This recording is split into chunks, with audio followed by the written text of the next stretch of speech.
नमस्कार, मी अनुराधा सनगर. जनवार्तामध्ये आपल्या सर्वांचं स्वागत. पाहूया पुण्यातील काही विशेष घडामोडी.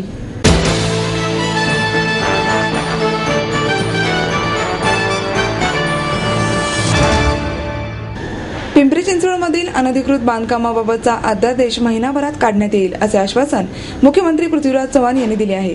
मोशीतील औद्योगिक प्रदर्शन केंद्र आणि चाकण येथील आंतरराष्ट्रीय विमानतळ या प्रकल्पांना गती देण्यात येईल असंही मुख्यमंत्र्यांनी स्पष्ट केले. केंद्र सरकारच्या जवाहरलाल नेहरू राष्ट्रीय पुनरुत्थान अभियानाअंतर्गत पिंपरी चिंचवड महापालिकेने चिखली येथे उभारलेल्या स्वस्त घरकुल प्रकल्पातील लाभार्थ्यांना सदनिकांचे वाटप केंद्रीय गृहनिर्माण आणि शहरी गरीब निर्मूलन मंत्री गिरिजा व्यास यांच्या हस्ते करण्यात आले. उपमुख्यमंत्री अजित पवार यावेळी उपस्थित होते. उपमुख्यमंत्री, खासदार, आमदार यांनी त्यांच्या मनोगतात उपस्थित केलेला अनधिकृत बांधकामांचा मुद्दा अधिवेशनात खूप गाजला असे नमूद करून मुख्यमंत्री म्हणाले, अनधिकृत बांधकामांवर कोर्टाच्या निर्णयामुळे कारवाई करणे भाग होते. मात्र आता याबाबत सर्व संबंधितांशी चर्चा करून 1 महिन्याच्या आत निर्णय घेण्यात येईल अशी ग्वाही देतो. पुढे ते म्हणाले, मोशी येथील आंतरराष्ट्रीय औद्योगिक प्रदर्शन केंद्राच्या पहिल्या टप्प्यासाठी सरकारने 741 कोटी रुपये मंजूर केले आहेत. प्रकल्पाच्या आराखड्याला अंतिम स्वरूप देण्याचे काम चालू आहे. तसेच चाकण येथील आंतरराष्ट्रीय दर्जाच्या विमानतळाचे कामही मार्गी लागण्यासाठी प्रयत्न सुरू आहेत. त्यासाठी स्थानिक प्रशासन आणि लोकप्रतिनिधींनी पुढाकार घेण्याची गरज आहे. उपमुख्यमंत्री पवार म्हणाले, जागेच्या यक्ष प्रश्नामुळे प्रकल्प राबवण्यास विलंब झाला. शिवाय कोर्टाचे आदेशही होते. उर्वरित घरांसाठी जागा मिळाल्यास कामे हाती घेण्यात येतील. त्यासाठी केंद्र सरकारचे सहकार्य आवश्यक आहे. विकासाची कामे करताना कोणत्याही घटकावर जाणीवपूर्वक अन्याय करण्याचा आमचा हेतू नाही असेही त्यांनी नमूद केले.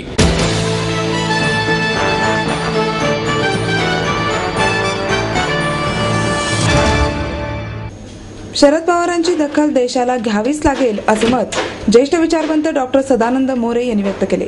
सामाजिक न्याय परिषदेच्या वतीने पवार यांच्या 73व्या वाढदिवसानिमित्त तयार केलेल्या कृतिशील परिवर्तनवादी शरद पवार या विशेषांकाचे प्रकाशन मोरे यांच्या हस्ते झाले. यावेळी महापौर चंचला कोदरे, आमदार बापू पठारे, सभागृह नेते सुभाष जगताप, स्थायी समितीचे अध्यक्ष विशाल तांबे, माजी महापौर राजलक्ष्मी भोसले, आमदार ॲडव्होकेट जयदेव गायकवाड, पत्रकार अरुण खोरे, वाल्मिक निकाळजे उपस्थित होते. मोरे म्हणाले, यशवंतराव चव्हाण यांनी समविचारी लोकांना एकत्र आणून केलेल्या राजकारणास बेरजेचे राजकारण म्हणले जाते, तर पवार यांनी पुलोतच्या प्रयोगाद्वारे केलेल्या राजकारणास तेरजेचे राजकारण म्हणावे लागेल. आघाडीचे राजकारण चांगले करण्यापासून ते कसे सांभाळावे याचा वस्तुपाठ पवार यांनी घातला. हे समीकरण वाघ बकरी चहाप्रमाणे आहे. आघाडीचा हा प्रयोग महत्त्वाचा असल्यामुळे केंद्र सरकारलाही हाच प्रयोग स्वीकारावा लागला. यावरूनच त्यांच्यातील दूरदृष्टिकोन आपल्याला दिसून येतो असेही ते म्हणाले. महिला, दलित आणि गरिबांना न्याय मिळवून देण्यासाठी महात्मा फुले यांनी प्रयत्न केले. डॉक्टर बाबासाहेब आंबेडकर यांनी हेच केंद्रस्थानी ठेवून त्यांना घटनेद्वारे हक्क मिळवून दिला. त्यांच्या हक्कांच्या अंमलबजावणीसाठी पवार यांनी सत्तासुद्धा पणाला लावली. आर्थिक विकासाशिवाय सामाजिक समतेचा विचार होत नाही हे लक्षात घेऊन त्यांनी आपले कार्य केले आहे असेही त्यांनी सांगितले. गायकवाड म्हणाले, पवार हे विचार आणि कृतीने खूप मोठे आहेत. त्यांच्यातील संवेदनशीलता, प्रामाणिकपणा आणि सूक्ष्म अभ्यास या गुणांद्वारे हे सिद्ध होते. महिला, दलितांच्या कल्याणासाठी प्रयत्न करणारे पवार हे डॉक्टर बाबासाहेब आंबेडकर यांच्या विचारांचे खरे वारसदार आहेत. कारण बाबासाहेब ही व्यक्ती नसून एक विचार आहे असेही ते म्हणाले.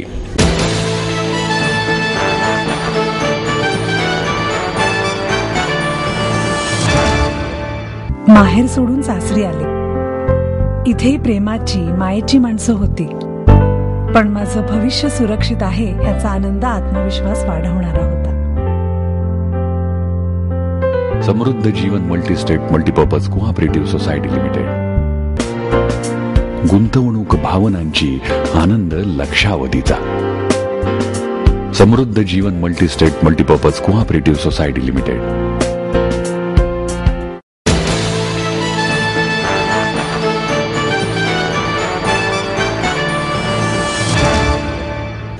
आदिवासी जमातीच्या विकासांचा सर्व्हे करण्यात येणार आहे अशी माहिती राज्याचे आदिवासी विकास मंत्री मधुकर पिचड यांनी दिली. आदिवासी विकास संशोधन आणि प्रशिक्षण केंद्राच्या सुवर्ण महोत्सवानिमित्त राष्ट्रपती प्रणव मुखर्जी यांच्या उपस्थितीत होणाऱ्या कार्यक्रमाची माहिती देण्यासाठी पत्रकार परिषद आयोजित पत्रकार परिषदेत ते बोलत होते. यावेळी पिचड म्हणाले, सुवर्ण महोत्सव पूर्ण करणाऱ्या आदिवासी संशोधन आणि प्रशिक्षण संस्थेला स्वायत्त दर्जा देण्याचा निर्णय घेण्यात आला आहे. मुख्यमंत्री पृथ्वीराज चव्हाण यांनी या प्रस्तावावर स्वाक्षरी केली आहे. यामुळे शासन संस्थेला निधी देईल. या निधीतून विकास कामे करण्याचे अधिकार संस्थेला मिळतील. देशातील पहिली स्वायत्त आदिवासी संस्था असेल. महाराष्ट्रातील 45 आदिम जमाती, 44 बोलीभाषा असलेल्या आदिवासी चालीरीती, परंपरा, संस्कृतीचे जतन व्हावे. कोणतीही लिपी नसलेल्या मौखिक भाषांचे संवर्धन करण्याची जबाबदारी संस्थेने पार पाडली.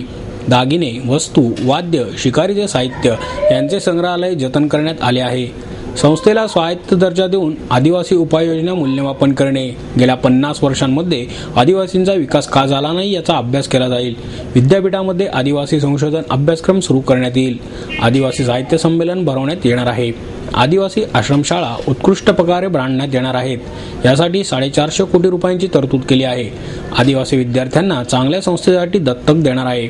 या मुलांच्या शिक्षणाची सोय संस्थेने करावी. मुलांचा खर्च प्रशासन करेल. यावर्षी 3000 मुलांना विविध संस्थेत शिक्षणासाठी दाखल केले आहे. अन्न सुरक्षा कायद्यामुळे आदिवासी नागरिकांची परिस्थिती सुधारेल असा आशावादही त्यांनी व्यक्त केला.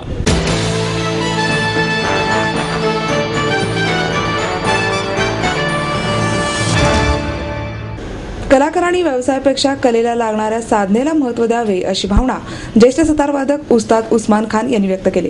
शनिवारवाडा कला महोत्सवाचे उद्घाटन उस्ताद उस्मान खान यांच्या हस्ते झाले. अखिल भारतीय मराठी साहित्य संमेलनाचे माजी अध्यक्ष डॉक्टर राघव जाधव, उमेश गुप्ते, सुनीती जाधव, ज्येष्ठ प्रकाशक दिलीप माजगावकर, रमेश बोडके, ज्योत्स्ना सरदेशपांडे, विजय काळे यावेळी उपस्थित होते. उस्ताद खान म्हणाले, कलेच्या क्षेत्रात टिकून राहण्यासाठी साधनेला पर्याय नाही. परंतु आज अनेक प्रलोभनांच्या मागे धावताना तरुण कलाकार साधनेपेक्षा व्यवसायाला अधिक महत्त्व देत असल्याची खंत व्यक्त करतानाच कलेच्या क्षेत्रात स्वतःचे स्थान निर्माण करण्यासाठी कलाकारांनी त्यातील व्यवसायापेक्षा कलेसाठी लागणाऱ्या साधनेला अधिक महत्त्व द्यावे अशी भावनाही त्यांनी व्यक्त केली. पुढे ते म्हणाले, पुणे हे रसिकांचे गाव आहे. येथे कला सादर करण्याचे आजही अनेक कलाकारांचे स्वप्न असते. येथे रसिकांकडून मिळणारी दाद आणि प्रेम जगात कुठेही मिळत नाही.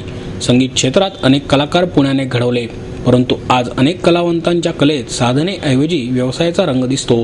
हे कलेसाठी आणि कलाकारांसाठीही चांगले नाही असेही ते म्हणाले. यावेळी गांधर्व महाविद्यालय, राजहंस प्रकाशन आणि चित्रलीला निकेतन कला महाविद्यालय या संस्थांचा सत्कार करण्यात आला. उद्घाटन समारंभानंतर चैतन्य कुलकर्णी, मेघना सहस्रबुद्धे, प्रियांका बर्वे, प्रसन्न बाम, अमृता केदार, अमित कुंटे, अभय इंगळे या कलाकारांनी स्वप्नसुरांचे हा कार्यक्रम सादर केला.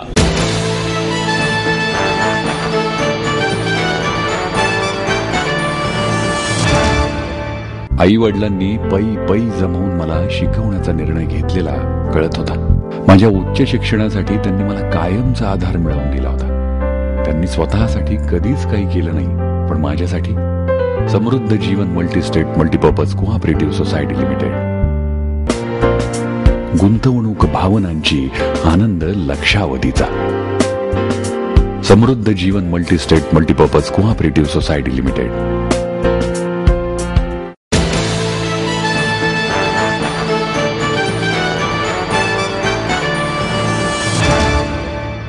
सर्वसामान्यांना परवडणारी घरे निर्माण करणे, पाणी टंचाई, वाहतूक समस्येबाबत मार्ग शोधणे आवश्यक आहे असे प्रतिपादन खासदार वंदना चव्हाण यांनी केले. श्री समर्थ सेवान्यास संचालित समर्थ भारत व्यासपीठाच्या वतीने आयोजित कार्यक्रमात समर्थ पुणे 2030 वेद पुण्याच्या भविष्याचा या खंडाचे प्रकाशन खासदार वंदना चव्हाण यांच्या हस्ते करण्यात आले. ग्रीन ट्रायब्युनलचे सदस्य न्यायाधीश VR किनगावकर, खंडाचे संपादक आणि सजग नागरिक मंचाचे विवेक वेलणकर, न्यासाचे अध्यक्ष रमेश शेठ, संस्थापक मुकुंद मोरे यावेळी उपस्थित होते. खासदार चव्हाण म्हणाल्या, शहरातील समस्या निवारणासाठी आणि योग्य नियोजन आखून योजना राबवण्यासाठी स्वयंसेवी संस्था, नागरिकांनी सहकार्य करणे आवश्यक आहे. परवडणारी घरे निर्माण करणे, पाणी टंचाई, वाहतुकीची समस्या आदी समस्यांवर मार्ग काढणे आवश्यक आहे. अनधिकृत बांधकामे नियमित करून किंवा मेट्रो प्रकल्पाच्या मार्गावर 4 FSI देऊन समस्या सुटणार नाहीत. त्यासाठी योग्य नियोजन आणि सर्वांचे सहकार्य आवश्यक आहे. शहरीकरणाबरोबरच झोपडपट्टीवासियांची संख्याही वाढत आहे. कचरा व्यवस्थापन, नदी प्रदूषणाबरोबरच वाहतुकीची समस्या निर्माण झाली आहे. या पार्श्वभूमीवर योग्य नियोजन करून योजना राबवणे आवश्यक आहे. त्यासाठी लोकप्रतिनिधींना, नागरिक आणि स्वयंसेवी संस्थांनीही सहकार्य केले पाहिजे, असे आवाहनही चव्हाण यांनी केले.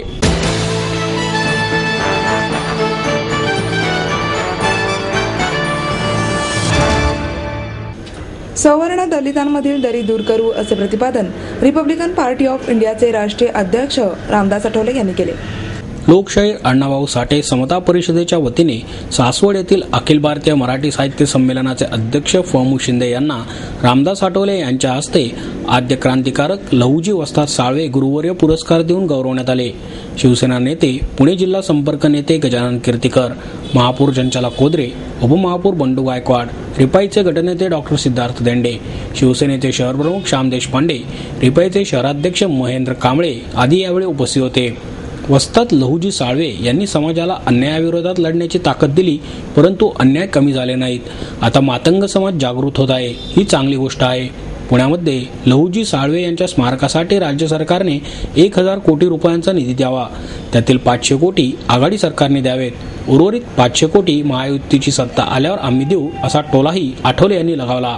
मातंग समाजाला त्यांच्या लोकसंख्येच्या आधारावर आरक्षण हवे आहे, परंतु मुख्यमंत्री पृथ्वीराज चव्हाण ते देण्यास तयार नाहीत, असंही आठवले यांनी सांगितले. फ.मु. शिंदे म्हणाले, भारतात मतदान करताना फक्त बोटाला शाई लावण्यापुरतीच लोकशाही शिल्लक आहे. बाकी काय चालेल हे लोकांना कळत नाही. महिलांनी भीमशक्ती आणि शिवशक्ती ही चळवळ पुढे न्यावी, यासाठी तरुणांचीही मदत आवश्यक आहे. लहुजी वस्ताद साळवे यांच्या नावाने मला पुरस्कार दिला, याचा मला आनंद आहे. मी जन्माने मराठा असलो तरी बाबासाहेब आणि अण्णाभाऊ साठे यांचे विचार घेऊन मी पुढे चालत आलो आहे, असेही ते म्हणाले.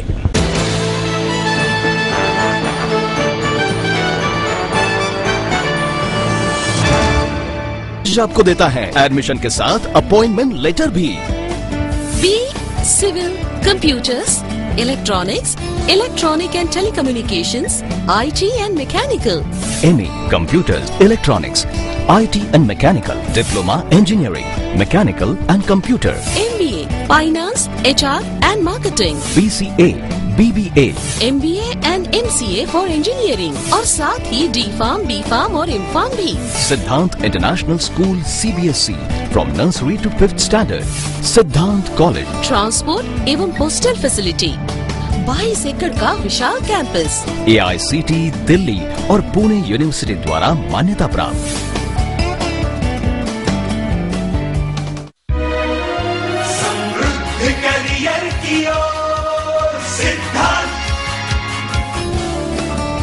सिद्धांत कॉलेज, सुदुमरे, पुणे. एडमिशन के लिए आज ही कॉल करें या लॉग ऑन करें.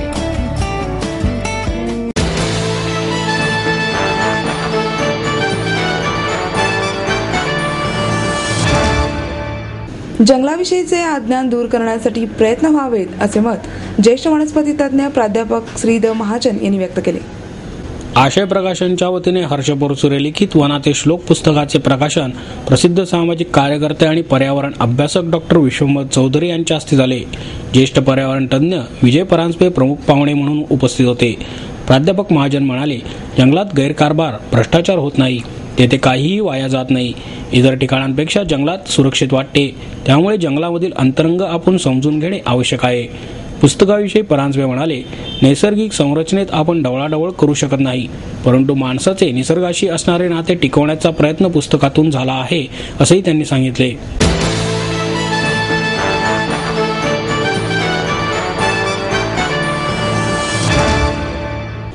चित्रकार कविता बाविस्कर यांनी काढलेल्या महिलांचे भावविश्व हे चित्रांचे प्रदर्शन बालगंधर्व रंगमंदिरात भरवण्यात आले आहे.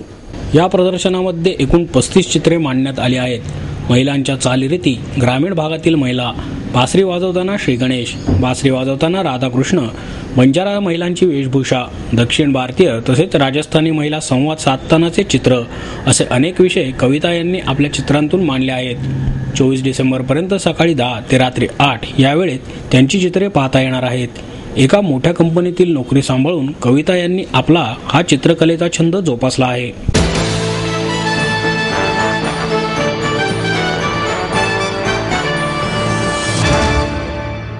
पुणे जिल्हा शिक्षण मंडळाच्या वतीने जिल्हास्तरीय क्रीडा स्पर्धेचे आयोजन करण्यात आले आहे.